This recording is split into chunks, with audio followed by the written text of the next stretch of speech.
पूर्व हम साहित्य के स्वरूप को समझने की दृष्टि से संस्कृत विद्वानों द्वारा प्रस्तुत साहित्य के लक्षण, साहित्य की परिभाषाओं को देख चुके हैं। अब प्रस्तुत है हिंदी के विद्वानों की साहित्य स्वरूप, साहित्य की परिभाषा संबंधी मान्यता।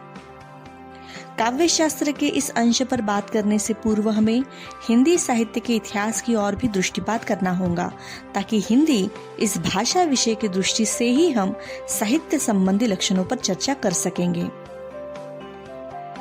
आमतौर पर यह मान्यता रूढ़ रही है कि कोई भी विचार अपने समय की समयगत परिस्थिति, परिवेश, संस्कारों की छाया की ही उपज होता है। अतः जब हम हिंदी के विद्वानों की मान्यता का अध्ययन करेंगे, अनायास ही तत्कालीन परिस्थिति, परिवेश का ज्ञान हिंदी साहित्य के इतिहास से भलीभांति जान सकेंगे। हिंदी भाषा के उद्भव विकास को समझते हुए यह मान्यता रूढ़ हो चुकी है कि हजारों वर्षों की यात्रा से संस्कृत से अनेक रूप परिवर्तित करते हुए हिंदी ने अपना वर्तमान रूप पाया है। हिंदी के भाषिक रूप का यथावत अध्ययन करने के लिए हिंदी साहित्य का ऐतिहासिक परिप्रेक्ष्य में अभ्यास किया जाने लगा। इसी तर्ज पर जहाँ से हिंदी का सुव्यवस्थित साहित्य प्राप्त होता है, वहाँ से वर्तमान काल को समय सीमा में बांधते हुए उसे 4 वर्गों में बांटा गया, जिनका नाम और समय हम क्रमशः देख सकते हैं। आदिकाल। आदिकाल का समय राजनीति की दृष्टि से कलह का काल था। आदिकाल भारतीय राजनीति की दृष्टि से अस्थिरता भरा समय था, जिसकी छाया कमोवेश रूप से समाज और साहित्य पर देखी जा सकती है। एक और देश में आंतरिक संघर्ष चल रहा था, तो दूसरी ओर पश्चिम से नवोदित इस्लाम के हमले हो रहे थे। आपाधापी वाले इस समय में शास्त्रार्थों की धूम फीकी पड़ चुकी थी। प्रशस्तियां गाने वाला, युद्ध के लिए उकसाने वाले चारणों के लिए यह अच्छे दिन थे। वीर गाथाओं की रचना अधिक हो रही थी। इस काल के साहित्य को हम समाज का दर्पण नहीं कह सकते, क्योंकि यह साहित्य राजाश्रित था, चारण भाट द्वारा प्रशस्तियों से डूबा हुआ था। ऐसे समय में काव्य शास्त्र की दृष्टि से साहित्य या काव्यादि कर्म के लिए मौलिक लेखन का सर्वथा अभाव दिखाई देता है। भारतीय महान प्राचीन परंपरा अर्थात गुरुकुल परंपरा, गुरु शिष्य परंपरा नष्ट हो रही थी और आचार्य कर्म हेतु पूर्ववर्ती संस्कृत आचार्यों की ग्रंथ परंपरा को केवल टीका टिप्पणी आदि के रूप में ही अधिकाधिक प्रयोग में लाया जा रहा था। आदिकाल में काव्यांगों का भले ही गंभीर अध्ययन न हुआ हो, किंतु काव्य प्रयोजन, काव्य हेतु, भाषा के प्रयोग आदि के लक्षण यथा तथा बिखरे हुए हमें दिखाई देते हैं। आदिकाल में पुष्य नामक कवि की काव्य शास्त्रीय ग्रंथ का उल्लेख मात्र मिलता है। शिव सिंह सरोज के आधार पर विक्रम संवत 770 के लगभग भोज के पूर्व पुरुष राजा मान के दरबार में पुंड या पुष्य कवि के होने का प्रमाण मिलता है। कुछ कवियों की रचनाओं में काव्य शास्त्र का भास मात्र मिलता है। फिर भी ध्यान देने योग्य है कि ऐसे समय में जहाँ काव्य शास्त्र की ओर अधिक ध्यान नहीं दिया जा रहा था, संस्कृत आचार्यों की वह परंपरा का धागा प्राप्त होता है, जिसे आगे बढ़ाने का काम अभिनवगुप्त, आनंदवर्धन, क्षेमेंद्र, कुंतक, मम्मट, भोजदेव, भवभूति, राजशेखर, विश्वनाथ, जयदेव ने किया। ये सभी आचार्य इसी काल की देन है। भक्तिकाल। भक्तिकाल का पूर्वार्ध जहाँ राजनीतिक युग से संघर्षरत था, वही उत्तरार्ध कुछ पैमाने पर ही क्यों न हो शांति से भरा हुआ था। फिर भी इस काल में वर्ण व्यवस्था, धार्मिक आडंबर जैसे कई प्रश्न थे कि जो तत्कालीन समाज को चुनौती देने का काम कर रहे थे। इसी के बावजूद समन्वयवाद की लहर साहित्य में प्रकट हो रही थी, जिसने आगे चलकर समाज को भी काफी प्रभावित किया। भक्ति काल में काव्य शास्त्र का संदर्भ हमें कुछ रचनाओं में प्राप्त होता है, जैसे सूरदास की साहित्य लहरी, नंददास की रसमंजरी, कृपाराम की हित तरंगिनी, रहीम का बरवे नायिका भेद।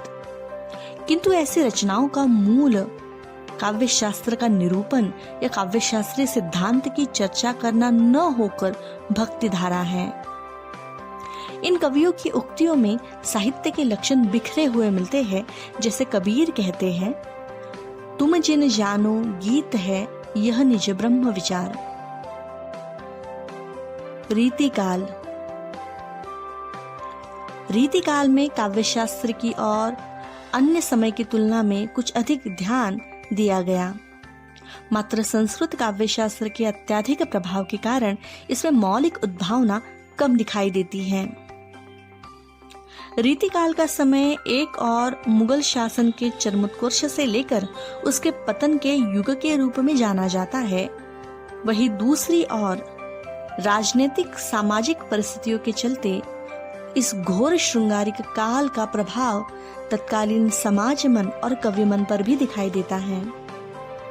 साहित्यिक क्षेत्र में रसराज की प्रतिष्ठा, नायिका भेद, नखशिक वर्णन परंपरा आदि से साहित्य ओतप्रोत हो रहा था। इस काल में कई ऐसे कवि मिलते हैं जिन्होंने कवि कर्म के साथ साथ आचार्य कर्म का भी निर्वाह किया। इनमें से अधिकाधिक कवि राजाश्रित थे, दरबारी थे, अतः आचार्यत्व के कारण अपने आश्रयदाता राजकुलों में होने वाले अध्ययन अध्यापन के लिए काव्यांगों का निरूपण करने वाले काव्य शास्त्रीय ग्रंथों का लेखन इन्होंने किया। फिर भी यह स्मरण रखना होगा कि जिस तरह से भक्तिकाल का रचनाकार मूलतः भक्त था, कवि नहीं, ठीक वैसे ही रीतिकाल का ग्रंथकार मूलतः कवि था, आचार्य नहीं।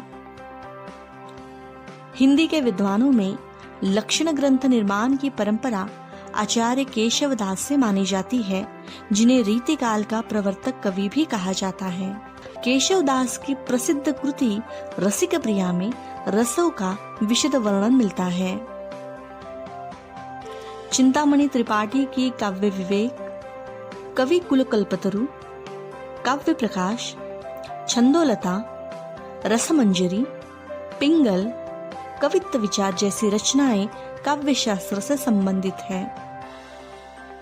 आचार्य कुलपति मिश्र अपने रस रहस्य ग्रंथ में काव्य के संबंध में कहते हैं, दोष रहित और गुण सहित कछुक अल्प अलंकार, शब्द अर्थ सो कवित्व है ताको करो विचार। अर्थात जो बिना दोष के हो, गुणों के साथ आए, कुछ या अल्प मात्रा में ही क्यों ना हो, जहाँ अलंकार हो, जहाँ शब्दों और अर्थ का सहभाव हो, वह कविता है। इनके अलावा कवि ठाकुर, कुमारमणि, देवकवि, सोमनाथ, भिखारी दास, रसिक गोविंद, प्रताप शाही, अमीर दास, ग्वालतोष निधि, रसलीन, पद्माकर भट्ट, वेणी प्रवीण, सुखदेव मिश्र, याकूब खां, मतीराम, भूषण, गोपदुलह, सेवादास, गिरधरदास, राम सहाय, सूरती मिश्र, ऐसी लंबी सूची जो रीतिकाल के आचार्य कवियों की है, यह दी जा सकती है। ये सारे कवि रीतिबद्ध धारा से जुड़े हुए थे एवं लक्षण ग्रंथों का निर्माण कर चुके थे।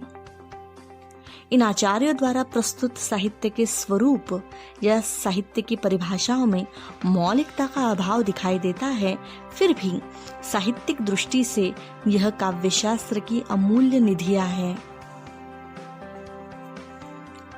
आधुनिक काल। रीतिकाल के पश्चात अंतिम साहित्यिक धारा के रूप में आधुनिक काल को देखा जा सकता है, जो सामाजिक राजनीतिक गतिविधियों से साहित्य क्षेत्र को आंदोलित कर रही है। आधुनिक काल की समय सीमा विक्रम संवत 1900 से अब तक है। इस काल की साहित्य संबंधी मान्यताओं का प्रारंभ करने से पूर्व तत्कालीन देशकाल वातावरण की झांकी देखना यहाँ आवश्यक है। आधुनिक युग के विद्वानों पर अपने पूर्ववर्ती संस्कृत आचार्यों का और प्रयासरत प्राप्त पाश्चात्य विद्वानों के मतों का प्रभाव साफ दिखाई देता है। आचार्य रामचंद्र शुक्ल ने आधुनिक काल की सीमा को सन 1843 से अर्थात संवत 1900 से निर्धारित किया है। इस समय से प्राप्त होने वाला साहित्य अपनी पूर्ववर्ती स्थिरता, जड़ता का विरोध करता है। आधुनिक हिंदी साहित्य की पृष्ठभूमि के रूप में 1857 के स्वतंत्रता संग्राम की महत्वपूर्ण भूमिका को देखा जा सकता है। स्वतंत्र वीर विनायक दामोदर सावरकर अपनी पुस्तक the Indian war of independence जो 1909 में प्रकाशित हुई थी, इस पुस्तक में इसे प्रथम स्वतंत्रता संग्राम मानते हैं। 1857 के इस गदर ने भारतीय जनमानस को विशाल जन सहभागिता में परिवर्तित किया था। इस घटना के बराबर 100 साल पहले अर्थात 1757 में प्लासी के युद्ध के चलते बंगाल के नवाब सिराजुद्दौला को ब्रिटिश ईस्ट इंडिया कंपनी ने पराजित कर बंगाल में अप्रत्याशित रूप से ब्रिटिश साम्राज्य की नींव डाली थी। 1764 के बक्सार युद्ध ने बंगाल में द्वैध शासन प्रणाली को प्रारंभ किया था। तत्पश्चात साम दाम दंड भेद की नीति को अपनाकर ईस्ट इंडिया कंपनी ने भारत के कई प्रांतों पर अपना आधिपत्य कायम कर दिया। 1818 में बाजीराव पेशवा द्वितीय के कंपनी के आगे आत्मसमर्पण से भारतीय केंद्र शक्ति का पूर्णतः पतन हुआ और सही मायने में भारत पर कंपनी का राज्य प्रारंभ हुआ। 1857 के इस गदर को पूरी शताब्दी के भारतीय असंतोष का परिणाम भी कहा जा सकता है। 1857 के स्वतंत्रता संग्राम के पश्चात ईस्ट इंडिया कंपनी की शक्तियों का मात्र विलय ब्रिटिश क्राउन में किया गया। कुल मिलाकर राजनीतिक स्तर पर यह पूरा समय हलचलों से भरा हुआ था। वही इन 100 सालों में सामाजिक स्तर पर भी अनायास ही कई परिवर्तन हो रहे थे, जिसे नवजागरण काल के रूप में जाना जा सकता है। यूरोप में सन 500 से 1450 ईस्वी तक के काल को अंधकार युग कहा जाता है। यह समय राजसत्ता के पतन का काल था। इस समय में राजा से अधिक धर्म सत्ता का प्राबल्य दिखाई देता है। वैसे देखा जाए तो अंधकार युग कहने के पीछे कारण भी उचित है। इस काल में धर्म, दर्शन, कला, साहित्य, संस्कृति की हानि ही हुई। इसके प्रतिकार के परिणाम स्वरूप 16वीं शताब्दी में सर्वप्रथम इटली में नवजागरण की लहर आई। तत्पश्चात 18वीं शताब्दी में फ्रांस से होते हुए 19वीं शताब्दी में इसने भारत में दस्तक दी। 18वीं शताब्दी के यूरोप में बौद्धिक जागरण के फलस्वरूप जिस सशक्त आंदोलन का सूत्रपात हुआ, उसने राजनीति, विज्ञान, समाज, धर्म लगभग सभी क्षेत्रों को प्रभावित किया। यूरोपियन पुनर्जागरण का प्रभाव अंग्रेजी आधिपत्य में आ चुके भारत पर भी कालांतर से ही क्यों ना हो लेकिन पड़ा। भारतीय परिप्रेक्ष्य में पुनर्जागरण या रेनेसां के स्थान पर भारतीय नवजागरण जैसा शब्द चल पड़ा। भारत में जड़ें जमा चुकी अंग्रेजी सत्ता ने ईसाई धर्म और अंग्रेजी शिक्षा के प्रचार प्रसार के कार्य का प्रारंभ किया। इस अंग्रेजी शिक्षा में दीक्षित युवक हिंदू धर्म की रूढ़ियों, परंपराओं, आदर्शों को पाश्चात्य ज्ञान की कसौटी पर नए से कस रहा था। इसकी प्रतिक्रिया में भारतीय प्राचीन सभ्यता संस्कृति के पुनरुत्थान में ही देश का कल्याण मानने वालों के वर्ग का भी नए से उदय हो रहा था। उपनिवेशवाद की उपज के रूप में देखे गए इस भारतीय नवजागरण काल का सूक्ष्मता से और सुलभ अध्ययन प्रांतीयता के आधार पर भी किया जा सकता है। वैसे कंपनी के शासनकाल से ही भारत में कई स्कूल कॉलेजों की स्थापना हो चुकी थी। वॉरेन हेस्टिंग्स ने 1780 में ही कलकत्ता मदरसा और बनारस के रेजिडेंट ने बनारस संस्कृत कॉलेज की 1791 में स्थापना की। 1801 में कलकत्ता में कंपनी ने फोर्ट विलियम कॉलेज की स्थापना की। 1824 में स्थापित कलकत्ता एजुकेशन प्रेस से संस्कृत अरबी की पुस्तकें छपने लगी। इन सारी गतिविधियों का प्रभाव भारतीय विचारधारा पर पड़ने लगा। यदि सूक्ष्मता से देखा जाए तो ईस्ट इंडिया कंपनी ने जिस बंगाल प्रांत से अपने साम्राज्य विस्तार का प्रारंभ किया था, वही बंगाल भारतीय नवजागरण में सबसे आगे था। भारतीय इतिहासकार यदुनाथ सरकार तो मानते हैं कि सन 1757 से ही बंगाल में आधुनिक काल का प्रारंभ हुआ। बंगाल के नवजागरण के केंद्र में राजा राम मोहन राय थे।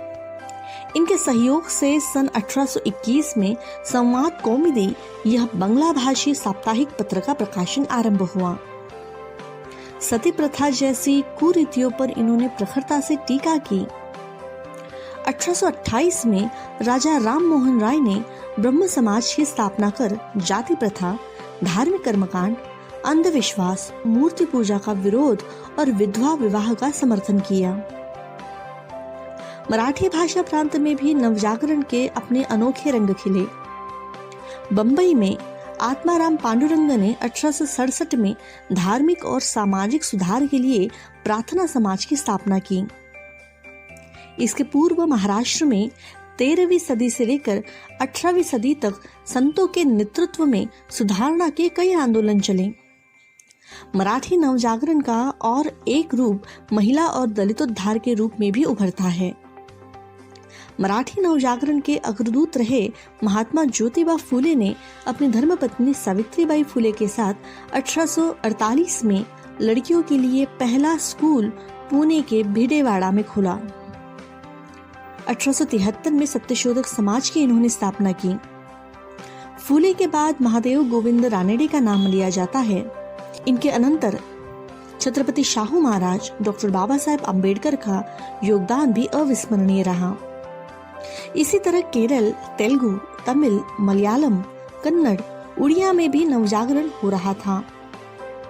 इन सभी नवजागरणों में एक सर्वसामान्य श्रृंखला यह थी कि यह बहुजनों के अधिकारों के लिए बहुजनों के नेतृत्व में चलाए गए आंदोलन थे। जहां तक हिंदी नवजागरण का विषय है, 1857 के प्रथम स्वाधीनता संग्राम के बाद भारत के हिंदी प्रदेशों में आए राजनीतिक, सामाजिक, सांस्कृतिक जागरण को हिंदी नवजागरण की संज्ञा दी गई। डॉक्टर रामविलास शर्मा इस नवजागरण को लोक जागरण का नाम देना अधिक संयुक्त मानते हैं। अंग्रेजों की शिक्षा नीति, यातायात संसाधन, संचार संसाधन, प्रेस आदि की विकास नीति ने आधुनिक हिंदी साहित्य के विकास में भी महत्वपूर्ण भूमिका अदा की। प्रेस ने विचारों को मुद्रित रूप देकर उनके प्रसारण की सुविधा दी। संवाद कौमुदी के बाद 1822 में बंबई से गुजराती प्रेस द्वारा बॉम्बे समाचार नामक दैनिक पत्र का प्रकाशन आरंभ हुआ। 1830 में बंगदूत नाम के पत्र का प्रारंभ हुआ तो 1826 में हिंदी का पहला पत्र उदंत मार्तंड का प्रकाशन हुआ। नए विचारों के पोषण के लिए उपयुक्त इस पृष्ठभूमि के परिणाम स्वरूप अभिव्यक्ति में नवीनता आई। भक्ति, श्रृंगार, नीति जैसे पारंपरिक विषयों की जगह सामाजिक समस्या, ज्ञान, विज्ञान व्यवस्था ने ले ली। अतः इन सभी के परिप्रेक्ष्य में साहित्य संबंधी आधुनिक मान्यताओं ने आकार ग्रहण करना शुरू किया। आधुनिक काल के साहित्य संबंधी विकास क्रम को काल परिधि में बांधते हुए तदानुकूल वैचारिक प्रवाहों का सूक्ष्मता से अध्ययन कुछ इस प्रकार किया जा सकता है। भारतेंदु युग या पुनर्जागरण काल, द्विवेदी युग, छायावादी युग, प्रगतिवाद, प्रयोगवादी युग, नई कविता और साठोत्तरी कविता। इस प्रत्येक वर्ग में साहित्य का स्वरूप, साहित्य संबंधी धारणाओं में भेद देखा जा सकता है जो तत्कालीन परिस्थिति के प्रभाव के कारण था। इन सभी परिस्थितियों, प्रभावों के आकलन करने के पश्चात आधुनिक हिंदी विद्वानों की साहित्य स्वरूप संबंधी धारणाओं का आकलन करना अधिक सुयोग्य होगा। प्रस्तुत है हिंदी के विद्वानों की साहित्य संबंधी अवधारणा। बालकृष्ण भट्ट। हिंदी के सफल पत्रकार, उपन्यासकार, नाटककार, निबंधकार बालकृष्ण भट्ट को आज की गद्य प्रधान कविता का जनक माना जा सकता है। ये भारतेंदु हरिश्चंद्र जी से प्रभावित होकर इन्होंने हिंदी साहित्य सेवा का व्रत लिया। 1881 में अपने लिखे गए निबंध के शीर्षक में ही इन्होंने साहित्य की अवधारणा को स्पष्ट करते हुए लिखा है, साहित्य जनसमूह के हृदय का विकास है। भट्ट के अनुसार प्रत्येक देश का साहित्य उस देश के मनुष्यों के हृदय का आदर्श रूप होता है। जो जाति जिस समय जिस भाव से परिपूर्ण या परिलुप्त रहती है, वे सब उसके भाव उस समय के साहित्य में प्रकट होते हैं। बालकृष्ण भट्ट द्वारा दी गई यह साहित्य की परिभाषा अपने सामाजिक संचेतना का प्रतिबिंब है, जो अपने आप में नई है। अर्थात साहित्य युगानुरूप परिस्थितियों का दर्पण माना जा सकता है। आचार्य महावीर प्रसाद द्विवेदी हिंदी के महान साहित्यकार, पत्रकार और अपनी कार्यशैली से संपूर्ण युग पर अपनी अमिट छाप छोड़ने वाले युग प्रवर्तक महावीर प्रसाद द्विवेदी ने हिंदी नवजागरण में महत्वपूर्ण भूमिका निभाई। 17 वर्ष तक सरस्वती पत्रिका का संपादन करने वाले द्विवेदी ने खड़ी बोली के विकास में भी अमूल्य योगदान दिया। द्विवेदी जी साहित्य का लक्षण देते हुए कहते हैं, ज्ञान राशि के संचित कोश का नाम ही साहित्य है। इतना ही नहीं, उनका मानना यह था कि भाषा चाहे कितनी ही विकसित क्यों ना हो, पर यदि उसका अपना साहित्य नहीं है तो वह रूपवती भिखारिन के समान है। कविता के विषय में वो कहते हैं, कविता प्रभावशाली रचना है जो पाठक या श्रोता के मन पर आनंददायी प्रभाव डालती है। लेकिन द्विवेदी जी के इस मत पर यह भी आक्षेप लिया जा सकता है कि रचना तो चित्रकला, संगीत कला, शिल्पकला भी है और वह भी दर्शक के मन पर आनंददायी प्रभाव डालती है। तो क्या इन कला विधाओं को हम साहित्य कह सकते हैं? द्विवेदी का अन्य एक कथन है, मनोभाव शब्दों का रूप धारण करते हैं, वही कविता है, चाहे वो पद्यात्मक हो चाहे गद्यात्मक। द्विवेदी के इस वक्तव्य में अतिव्याप्ति का दोष दिखाई देता है, क्योंकि सभी मनोभाव शब्द रूप ग्रहण नहीं कर सकते, या शब्द रूप ग्रहण करने से ही वे काव्य या साहित्य नहीं कहला सकते। द्विवेदी अन्य एक स्थान पर कहते हैं, अंतकरण के वृत्तियों के चित्र का नाम कविता है। इनके अनुसार काव्य में विलक्षणता होती है, जिसमें आनंद निर्माण करने की क्षमता होती है। इस प्रकार महावीर प्रसाद द्विवेदी का मत कहीं अतिव्याप्ति के दोष से तो कहीं अव्याप्ति के दोष से पूर्ण दिखाई देता है। आचार्य रामचंद्र शुक्ल हिंदी साहित्य के क्षेत्र में आलोचक, निबंधकार, साहित्य इतिहासकार, कोशकार, अनुवादकार, कथाकार, कवि के रूप में जाने माने गए रामचंद्र शुक्ल अपनी मौलिक कृति हिंदी साहित्य के इतिहास के लिए प्रसिद्ध रहे हैं। इस ग्रंथ में इन्होंने साहित्य संबंधी स्थापनाओं में जिस मौलिकता का प्रदर्शन किया, वह आज भी पथगामी है। रामचंद्र शुक्ल हिंदी साहित्य के इतिहास में साहित्य की परिभाषा देते हुए साहित्य के जातीय स्वरूप को सामने लाते हैं। उनके अनुसार प्रत्येक देश का साहित्य वहाँ की जनता की चित्तवृत्ति का संचित प्रतिबिंब होता है। तब यह निश्चित है कि जनता चित्तवृत्ति के परिवर्तन के साथ साहित्य स्वरूप में भी परिवर्तन होता है।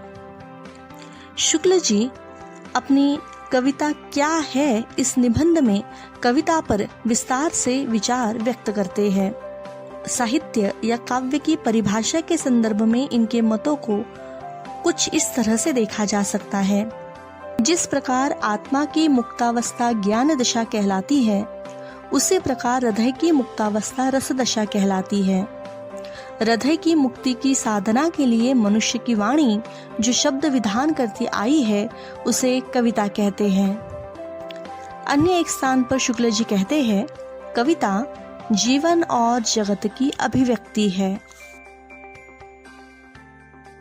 श्याम सुंदर दास हिंदी साहित्य जगत में बाबू साहब के नाम से जाने गए श्याम सुंदर दास हिंदी के साधक, विद्वान, आलोचक एवं शिक्षा विद्वान थे। हिंदी के साहित्यिक सांस्कृतिक नवजागरण में इन्होंने मौलिक भूमिका निभाई। इसके साथ ही काशी नागरी प्रचारिणी सभा की स्थापना में भी इनका योगदान अमूल्य रहा है। साहित्य के संदर्भ में वो कहते हैं, काव्य वह है जो हृदय में अलौकिक आनंद या चमत्कार की सृष्टि करे। जयशंकर प्रसाद हिंदी साहित्य जगत में कवि, नाटककार, उपन्यासकार, निबंधकार के रूप में जाने गए जयशंकर प्रसाद छायावाद के 4 स्तंभों में से एक थे। वे वेद, इतिहास, पुराण के गंभीर अध्येता रहे हैं। इतिहास का गौरवशाली रूप इनकी कहानी तथा नाटकों से उभर कर आता है। साहित्य संबंधी अपने मंतव्य में जयशंकर प्रसाद कहते हैं, काव्य आत्मा की संकल्पनात्मक अनुभूति है जिसका संबंध विश्लेषण, विकल्प या विज्ञान से नहीं होता है। वह एक रचनात्मक ज्ञान धारा है। संकल्पनात्मक अनुभूति के बारे में वे कहते हैं, आत्मा की मनन शक्ति की वह असाधारण अवस्था जो श्रेय सत्य को उसके मूल चारुत्व में सहसा ग्रहण कर लेती है। मात्र देखा जाए तो संकल्प और विकल्प तो मन के गुण माने गए हैं, आत्मा के नहीं।